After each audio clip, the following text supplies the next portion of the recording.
सबको जय यीशु। मैं सोचता हूँ कि आप सभी लोग सही सलामत हैं, अच्छे हैं। आपके लिए हम लोग निरंतर प्रार्थना करते हैं। सबसे पहले मैं आपसे माफ़ी मांगना चाहता हूँ कि हालांकि आपको बताया गया था कि हर रविवार को 12 बजे से 2:30 बजे तक का सत्संग आपके घर तक पहुँचाया जाएगा मोबाइल के द्वारा, लेकिन इस बार नहीं हो पा रहा है। 2 सप्ताह के लिए नहीं हो पाएगा क्योंकि बनारस शहर सील हो गया है और हमारे कर्मचारी जिनको ये काम करना चाहिए था वे घर पे फंस गए हैं। इसीलिए आपको ये नहीं दे पा रहे हैं। इसीलिए छोटा सा आपको ये मैसेज, ये संदेश आपको दिया जा रहा है। अपने को अकेला महसूस ना करें। ये ना सोचें कि आश्रम वाले आपको याद नहीं करते हैं। हम सभी लोग आपको याद करते हैं। जहाँ तक हो सके फ़ोन करके आपके बारे में पता लगाने की कोशिश करते हैं या आपसे सीधे संपर्क करते हैं। लेकिन इतना मैं ज़रूर कहूँगा कि निरंतर आपके लिए, आपके गाँव के लिए, आपके बच्चों के लिए, आपकी सुरक्षा के लिए आश्रम में प्रार्थना चल रही है। आश्रम में जितने लोग रहते हैं उनके 6 दल बनाए गए हैं। 6 दलों में अलग अलग जगह पर प्रार्थनाएं चल रही हैं, आराधना चल रही है। आपको खुशी होगी कि आश्रम में 6 मिस्सा चलते हैं। उन सारे मिस्साओं में आपको याद किया जाता है, आपकी सुरक्षा के लिए निरंतर प्रार्थना की जाती है। इसीलिए अकेलापन महसूस ना करें। ये ना सोचें कि आप अकेले हैं, आपके बारे में कोई नहीं सोचता है। सभी लोग आपके साथ हैं और हम सभी एक दूसरे से आध्यात्मिक रूप से जुड़े हुए हैं। ये महसूस करना कि हम लोग एक दूसरे से आध्यात्मिक रूप से जुड़े हुए हैं। प्रभु पर विश्वास करने वाले होने के कारण हमारे हृदयों में आत्मा कार्य कर रहा है और इसलिए हम एक दूसरे से जुड़े हुए हैं और आध्यात्मिक रूप से हम एक दूसरे को सपोर्ट करेंगे, सहारा देंगे, सहयोग देंगे। सवाल ये खड़ा होगा कि हमें क्या करना चाहिए। सबसे पहले मैं आपसे अनुरोध करूंगा कि प्रशासन ने और सरकार ने जो नियम बताया है उसका अनुपालन हो। ये हमारी भलाई के लिए है, ताकि हम जहां तक हो सके इस महामारी को हमारे बीच में से दूर रखें। अगर आपके घर पे या पड़ोस में कोई रोगी है, इस तरह का रोग पाया जा रहा है, तो उसको छिपाइए मत। उससे ना आपको भला होता, आपकी भलाई होती है, ना आपके परिवार की, ना पड़ोस की भलाई होती है। जिनको बताना उनको बताइए ताकि ये रोग ज़्यादा फैले ना। ये महामारी है और इसका सबसे बड़ा गुण है फैलना, तो इसको फैलने ना देना हमारा कर्तव्य है। इसलिए सारे नियमों का अनुपालन करें। और भी क्या करें? सबसे पहले घबराइए मत, डरिए मत, आपको कुछ नहीं होगा। आप प्रभु पर भरोसा रखने वाले हैं। याद दिलाना अपने आप को स्तोत्र 91 का वो बात कि महामारी तुम्हारे घर के निकट नहीं आएगी। बार बार इसको दोहराते जाइए कि महामारी तुम्हारे घर के निकट नहीं आएगी, महामारी तुम्हारे घर के निकट नहीं आएगी, महामारी तुम्हारे घर के निकट नहीं आएगी। इस विश्वास के द्वारा आपको महामारी को भगाना है। स्तोत्रकार क्या कहता है? स्तोत्र 23 उसके वाक्य 4 में, चाहे मुझे अंधेरी घाटी से होकर जाना पड़े, मुझे किसी अनिष्ट की शंका नहीं, क्योंकि तू मेरे साथ रहता है। चाहे मुझे अंधेरी घाटी से होकर जाना पड़े, मुझे किसी अनिष्ट की शंका नहीं, क्योंकि तू मेरे साथ रहता है।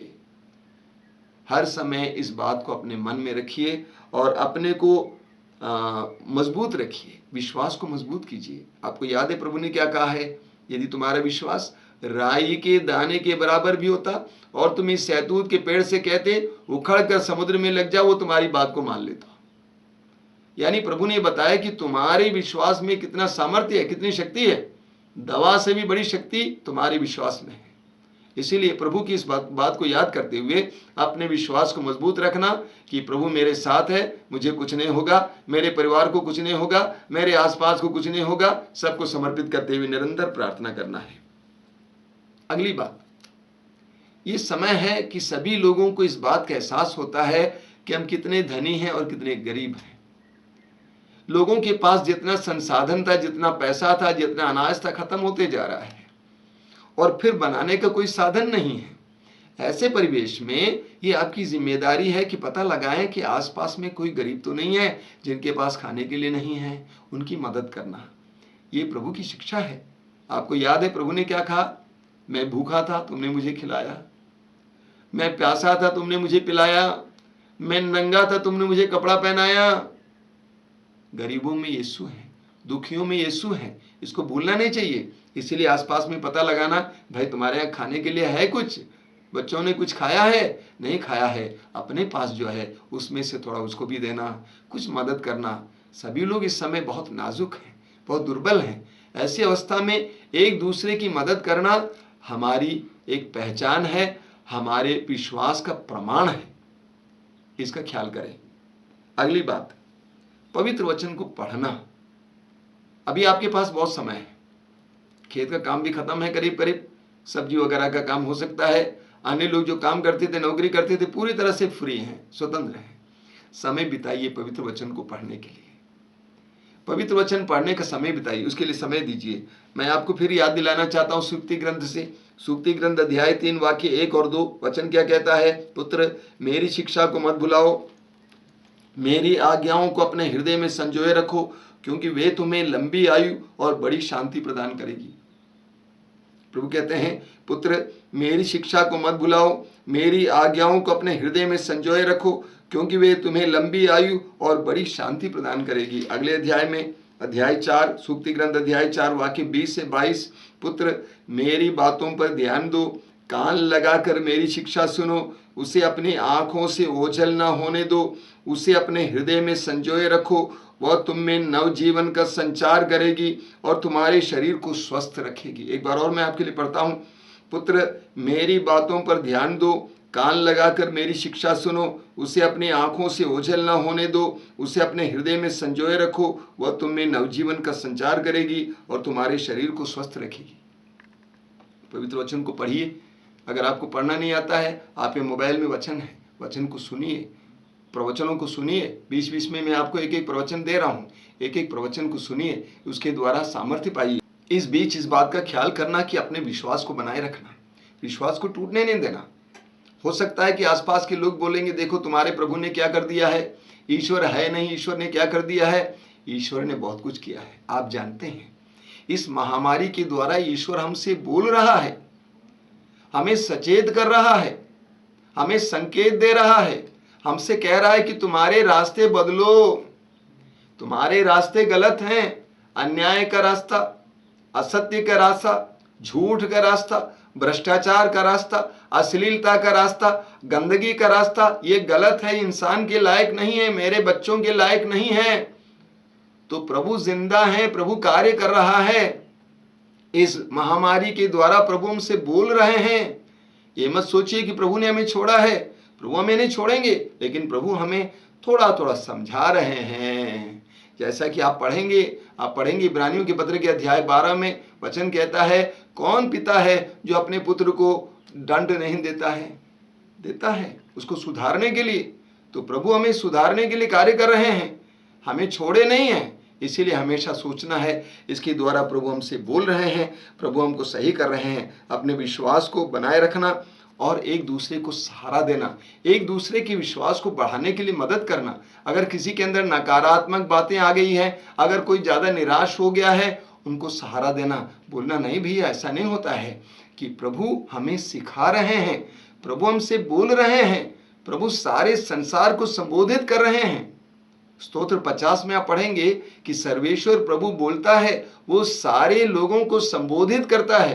तो ईश्वर हमसे बोल रहा है, तुम्हारे मार्ग मेरे मार्ग नहीं है, तुम्हारे विचार मेरे विचार नहीं है, सुधारो।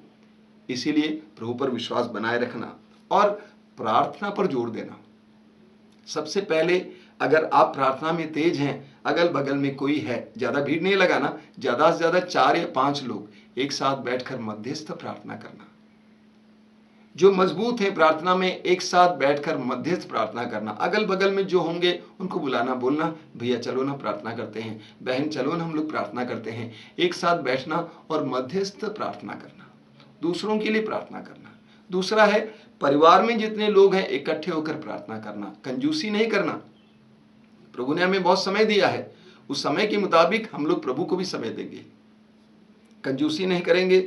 आधा घंटा, 1 घंटा, 1.5 घंटा वचन के साथ, गीत के साथ, स्तुति के साथ, रोजरी के साथ प्रार्थना करेंगे। रोज पूरा परिवार इकट्ठा होना चाहिए प्रार्थना में, अनुग्रह के सिंहासन के पास रोज इकट्ठा होना चाहिए। इब्रानी अध्याय 4 वाक्य 16 में संत पौलुस कहते हैं कि हम भरोसे के साथ अनुग्रह के सिंहासन के पास जाएं, ताकि हमें वो दया मिले, जो कृपा मिले, जो हमें आवश्यकता में काम दे। तो इसीलिए ये बटोरने का समय है, ये बटोरने का समय है। अभी हमारे पास समय है कृपा बटोरने का समय है। जितना हो सके पूरा परिवार एक साथ बैठ के कृपा बटोरते जाइए, बटोरते जाइए, बटोरते जाइए। एक विश्वासी के लिए समय बेकार का समय नहीं है, कृपा बटोरने का समय है। तीसरा, व्यक्तिगत रूप से भी प्रार्थना करना। अभी समय निकालना। अभी लोगों के पास समय है, इधर उधर बैठ गए, खेत में गए, जो भी हो, अकेले समय बिताएंगे प्रार्थना में। रात के समय अकेले प्रार्थना में बिताएंगे। प्रभु के साथ जुड़ने का समय है। जब बहुत ज़्यादा समस्याएं होती हैं, बहुत ज़्यादा परेशानियां होती हैं, महामारी होती है, उस समय हम प्रभु की ओर अपनी दृष्टि लगाएंगे। स्तोत्रकार 121 आपने बार बार सुना है, क्या लिखा हुआ है? मैं अपनी आंखें पर्वतों की ओर उठाता हूँ, मैं अपनी आंखें पर्वतों की ओर उठाता हूँ, क्या वहां से मुझे सहायता मिलेगी? जिसने स्वर्ग और पृथ्वी को बनाया है वही मेरी सहायता करेगा। पूरे विश्वास के साथ प्रार्थना में प्रभु के साथ जुड़ जाना। तो चलिए हम लोग प्रार्थना करते हैं। आंखें बंद कीजिए। इस समय हम लोग स्तुति करेंगे, प्रार्थना करेंगे, मेरे पीछे दोहराते जाएंगे। प्रभु की स्तुति हो। ईश्वर को धन्यवाद। हे प्रेमी पिता, इस समय के लिए हम तुझे धन्यवाद देते हैं, तेरे अनुग्रहों के लिए। हे प्रेमी पिता, हम तुझे धन्यवाद देते हैं। हे दयालु पिता, तूने कहा है चाहे पहाड़ टल जाएं, पहाड़ियां डावाडोल हो जाएं, किंतु तेरे प्रति मेरा प्रेम नहीं टलेगा। तेरे लिए मेरा शांति विधान डावाडोल नहीं होगा। तेरे पवित्र वचन पर ही पिता हम विश्वास करते हैं, हम विश्वास करते हैं। चाहे परिस्थिति कैसी भी क्यों ना हो, हमारे प्रति तेरा प्रेम नहीं टलेगा। हमारे लिए तेरी जो शांति विधान है डावाडोल नहीं होगा। दयालु पिता, तेरे पुत्र यीशु के नाम पर हमें इस समय मजबूत कीजिए, हमारी आत्माओं को जगाइए। पवित्र आत्मा को भेजकर हमें इस समय मजबूत कीजिए, हमारी आत्माओं को जगाइए, हमारे ठंडेपन को दूर कीजिए, हर प्रकार के दर्द पीड़ा से हमें छुटकारा दीजिए।